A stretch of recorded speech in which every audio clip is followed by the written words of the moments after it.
Good morning সবাইকে। এখানে তো এখন অনেক অনেক অনেক বৃষ্টি হচ্ছে। তো আবার আমি চলে এসেছি আমার চ্যানেল পিএলিএস সিরিজ ক্রিয়েশনে আর একটা নতুন ভিডিও নিয়ে।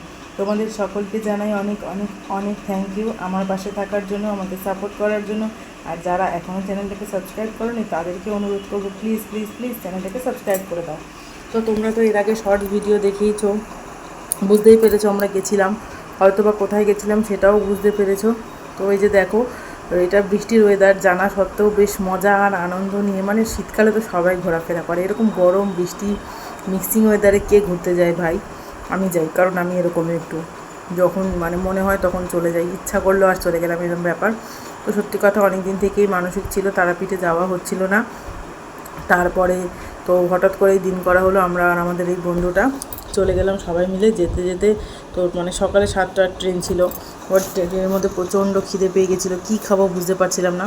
তারপরে ঝালমুড়িওয়ালাকে দেখে বেশ মানে ইচ্ছে করলো খাই, বেশ অনেকটাই ঝাল দিয়ে মুড়ি কিনে নিয়েছিলাম, কিন্তু এতটা দিয়েছিল একা আর খেতে পারা যাবে না। তাই জন্য আমরা দুটো মুড়ির প্যাকেট নিয়ে সবাই মিলে ভাগ করে খেলাম। বাচ্চাগুলো তো খায় না এইসব, ওরা খায়ও নি, আমরা এই 4জনে খেলাম। তারপর দেখো মানে এই দিনটা যখন আমরা যাচ্ছিলাম খুব একটা রোদ ছিল না বা সেরকম গরম ছিল না, হালকা ঝিরিঝিরি বৃষ্টি পড়ছিল, বেশ দারুণ একটা সুন্দর ওয়েদার, খুব মজা করে চলে গেলাম। এটা পৌঁছে গেছি বোলপুর শান্তিনিকেতন স্টেশনে। এখান থেকে এবারে আমরা দেখতে যাব সমস্ত বিশ্বভারতীটা।